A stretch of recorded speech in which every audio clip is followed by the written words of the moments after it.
बिस्मिल्लाहिर्रहमानिर्रहीम अस्सलाम वालेकुम। Construction guide by Asim Minhas में खुश आमदेद। आज की इस वीडियो के अंदर आपको मैं बताऊंगा कि अगर आपने ईंट ख़रीदनी है तो कौन से महीने में और कौन से मौसम के अंदर आप ईंट ख़रीदें तो आपको उसका ज़्यादा फ़ायदा होगा, और कौन से महीने और कौन से मौसम के अंदर आप ईंट ना ख़रीदें तो तब आपको उसका ज़्यादा फ़ायदा है। वीडियो की तरफ जाने से पहले आपसे गुजारिश है कि अगर आपने अभी तक हमारे इस चैनल को सब्सक्राइब नहीं किया तो इसे लाजमी सब्सक्राइब कर दीजिए और घंटी को बटन प्रेस कर दें ताकि तमाम वीडियोज़ नोटिफिकेशन आपको मिलते रहें। अभी बात करते हैं कि ईंट आप किस महीने में या किस मौसम के अंदर खरीदें। जब भी आप देखते हैं कि आप मकान बनाने का इरादा करते हैं, यकीनी तौर पर आपने सबसे पहले नक्शा बनवाना है और उसके लिए फिर आपने एक कॉन्ट्रैक्टर या ठेकेदार हायर करना है जो कि अपनी लेबर लेकर आएगा और आपकी साइट पर काम शुरू करेगा। तो आपने सबसे पहले यह देख लेना है कि जब आपका काम स्टार्ट होगा और जितना अरसा चलेगा और जितना अरसा बीच में ईंटों का काम होता रहेगा यानी चुनाइयाँ होती रहेंगी, तो उस दौरान आप देखिए कि कौन से महीने हैं,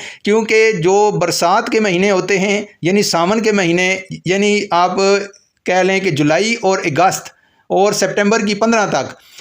ये जो महीने हैं इसमें बारिशें बहुत ज़्यादा होती हैं, हाप्स बहुत ज़्यादा होती है और इसकी वजह से ज़्यादातर भट्ठों पर जब भी बारिशें स्टार्ट हो जाती हैं तो वो अपनी ईंट की जो बनाने का प्रोसेस है, मट्टी से ईंट तैयार करते हैं कच्ची ईंट, वो प्रोसेस रोक देते हैं और जो उनके पास स्टॉक पड़ा हुआ होता है कच्ची ईंटों का, उसी को वो अपने साइकिल के अंदर, जो भट्ठे के साइकिल है उसके अंदर लगा कर उसकी गोलियाँ बनाते हैं और उसको कोयले के ज़रिए कारीगर पकाते रहते हैं। अभी बाज़ के पास स्टॉक ज़्यादा होता है, उनकी जो जलाई है वो चलती रहती है और पकाई होती रहती है, लेकिन बाज़ भट्ठे ऐसे होते हैं जो कि 15 दिन तक, 20 दिन तक, 1 महीने तक मैक्सिमम वो ईंट पकाते हैं। उसके बाद उनके पास ईंट ख़त्म हो जाती है और फिर उन्होंने पकाई का काम रोक देना होता है। इस दौरान जब ईंट की डिमांड तो ऑलरेडी मौजूद होती है, तो क्योंकि ईंटें बननी बंद हो चुकी होती हैं, इस वजह से ईंट की जो कीमत है वो 1 रुपया, 1.5 रुपया या 2 रुपये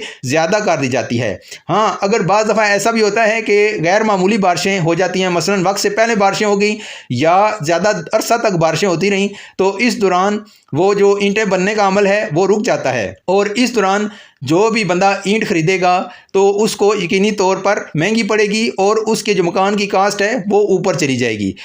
ये जुलाई और अगस्त ये तो अमूमी तौर से बारिशों के महीने हैं, इसमें बारिशें होती हैं, लेकिन बाज़ दफ़ा ऐसा भी होता है कि सर्दियों के अंदर भी बारिशें स्टार्ट हो जाती हैं और हो सकता है कि 1 हफ़्ता बारिश रहे, 2 हफ़्ते, 3 हफ़्ते, 1 महीना बारिश रहे। उसके बाद ये होता है कि जो भट्ठे के ऊपर ईंट बनी पड़ी होती है वो ईंट खुले आसमान के नीचे जितनी भी ईंट होगी, जब बारिश होगी तो वो सारी की सारी ज़ाया हो जाती है। उसमें बारिश के कतरे पड़ने की वजह से अगर कम बारिश हुई है तो वो ईंट डैमेज हो जाती है।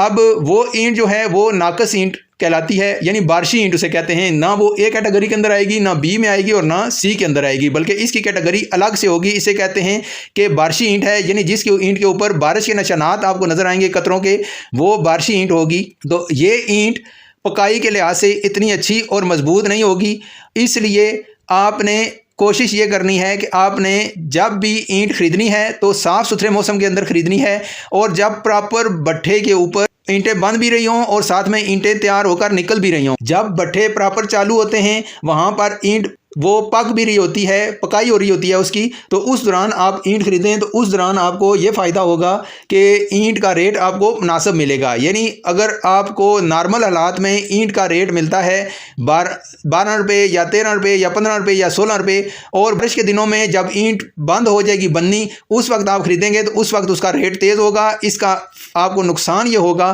कि आपकी जो कास्ट है मकान की वो ऊपर चली जाएगी। तो ये मेरी एक मुख्तसर सी वीडियो थी जिसमें मैंने आपको बताया कि किस मौसम के अंदर, किस महीने के अंदर और किस वक्त आप ईंट खरीदें और कौन कौन सी बातें हैं जिनको देखकर आप ये फैसला करें कि आपने ईंट नहीं खरीदनी, तो आपको इसमें फ़ायदा होगा। उम्मीद करता हूँ वीडियो आपको पसंद आई होगी। अगर वीडियो अच्छी लगी है तो बराए करम से लाइक कर दें और चैनल को सब्सक्राइब कर दें और घंटी के बटन को लाजमी प्रेस करें ताकि तमाम वीडियोज़ के नोटिफिकेशन आपको मिलते रहें। अपना और अपने प्यारों का बहुत सारा ख्याल रखिएगा। अल्लाह हाफिज़।